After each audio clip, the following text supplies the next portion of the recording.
بسم اللہ الرحمن الرحیم۔ میں ہوں ملک محمد علی، پروگرام بات سے بات ملک محمد علی کے ساتھ۔ آج ہم آپ سے اس پروگرام میں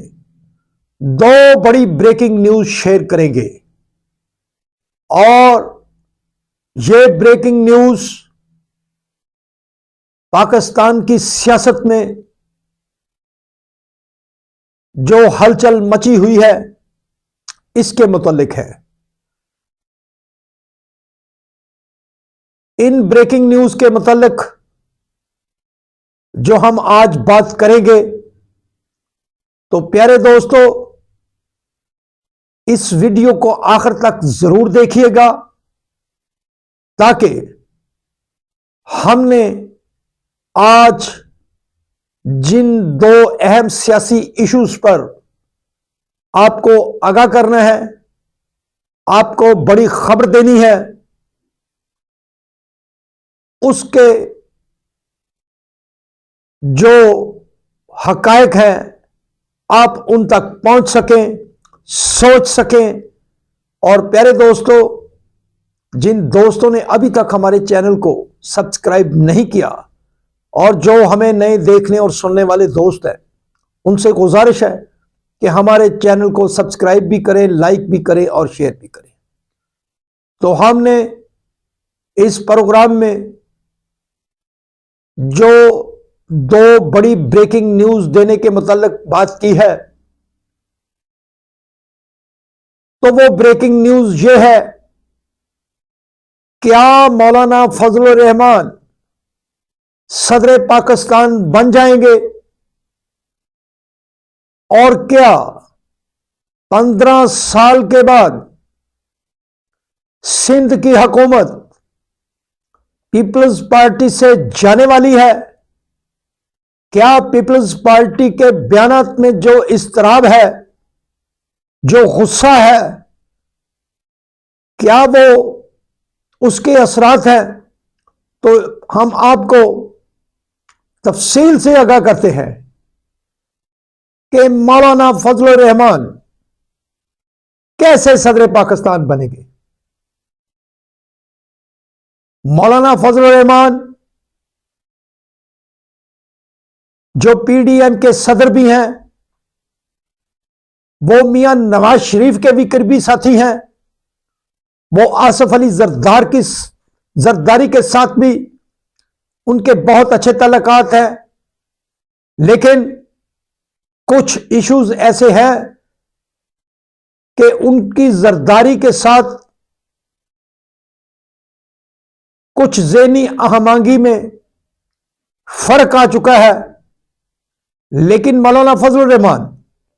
میاں محمد نواز شریف کے ساتھ بہت ہی قربت میں ہے۔ جب میاں محمد نواز شریف لندن میں تھے تو مولانا فضل الرحمان نے پاکستان میں اپنی جنگ تو لڑتے رہے،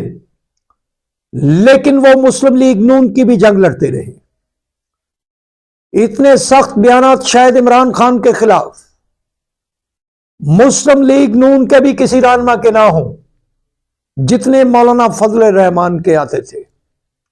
بہرحال میاں نواز شریف پاکستان پہنچ چکے ہیں، اس سے قبل بھی ان کی ملاقات ہوئی، لیکن اب جو حالیہ ملاقات ہوئی ہے میاں نواز شریف کے ساتھ مولانا فضل الرحمان کی، اس میں بہت سارے اہم امور طے پا گئے ہیں اور فارمولہ بھی طے پا گیا ہے۔ گزشتہ 1 ماہ سے سندھ کے اندر ایم کیو ایم کے ساتھ مسلم لیگ نون کی قربت، اس کے ساتھ ساتھ جی ڈی اے سے رابطے، اور مولانا فضل الرحمان کے ساتھ پہلے ہی مسلم لیگ نون کی انڈرسٹینڈنگ موجود ہے، اور خاص طور پر اندرون سندھ کچھ ایریاز ایسے ہیں جہاں فضل الرحمان کا امیدوار براہ راست تو کامیاب نہیں ہو سکتا، لیکن اگر 2-3 پارٹیاں J D A, Muslim League نون، ایم کیو ایم اگر کوئی ایسا متفقہ لاہ عمل بناتی ہیں، بلکہ سندھ کی قوم پرست جماعتیں جو پیپلز پارٹی سے خائف ہیں، اگر وہ بھی ان کے ساتھ مل جاتی ہیں تو کچھ نہ کچھ ایسا ووٹ بینک ضرور موجود ہے جو بڑے سارے حلقوں میں پیپلز پارٹی کو ڈیمیج کر سکتا ہے، اور خاص طور پر کراچی کی بڑی سیٹیں ہیں، قومی اور صوبائی اسمبلی کی نشستیں ہیں، تو یہ فارمولہ طے پا رہا ہے کہ یہ جو اتحاد بنے پیپلز پارٹی کے خلاف، اس میں زیادہ سے زیادہ نشستیں حاصل کی جائے، اور خاص طور پر صوبائی۔ اگر پیپلز پارٹی اکثریت میں بھی آتی ہے تو ایسا جوڑ توڑ لگے کہ آزاد بھی ہوں اور ان جماعتوں کے بھی ایم پی ایز بنے، تاکہ پیپلز پارٹی کو چوتھی مرتبہ سندھ کی حکومت بنانے سے روکا جائے، اور اس پالیسی پر بڑی تیزی سے کام ہو رہا ہے۔ اس میں کوئی شک ہی نہیں ہے کہ پیپلز پارٹی سندھ کی سب سے بڑی جماعت ہے، اور خاص طور پر دیہاتی رورل ایریا میں پیپلز پارٹی کو ہرانا بہت مشکل ہے۔ پیپلز پارٹی بہت مضبوط بنیادوں پر کھڑی ہے، لیکن سندھ کے اندر حیدرآباد، کراچی میں ایم کیو ایم جس نئے انداز میں سامنے آ رہی ہے، اور دیگر جماعتوں کا اگر ان سے الحاق ہوتا ہے، سیٹ ایڈجسٹمنٹ ہوتی ہے، تو وہ پیپلز پارٹی کو ٹف ٹائم دینے کے لیے میدان میں آ گئے۔ اب یہ جو نئی صورتحال ڈیولپ ہو رہی ہے، اس میں پیپلز پارٹی جس انداز سے شور مچا رہی ہے، جس انداز سے اس کے تمام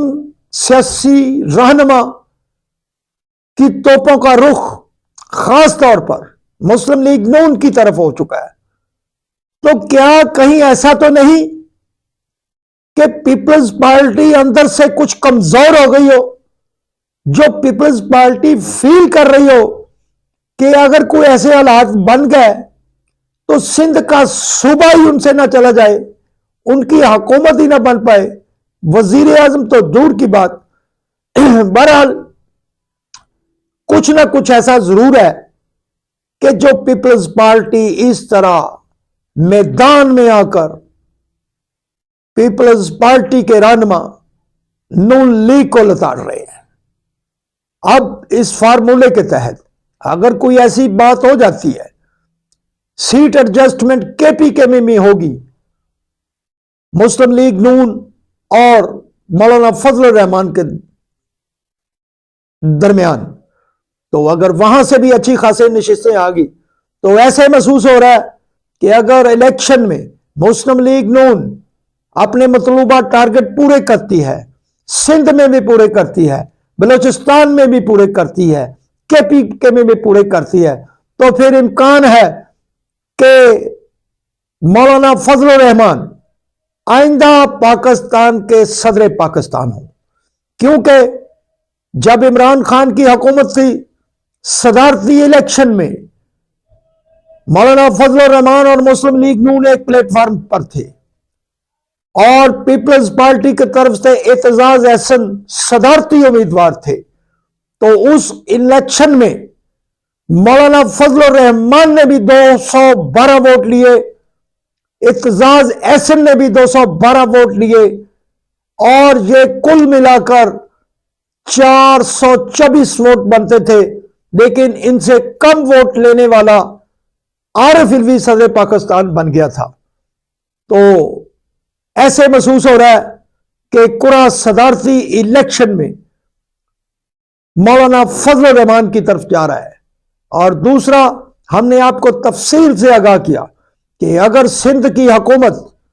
بنانے میں پیپلز پارٹی کامیاب نہ ہوئی، تب بھی مولانا فضل الرحمان کا راستہ آسان ہو جائے گا صدر پاکستان کے لیے۔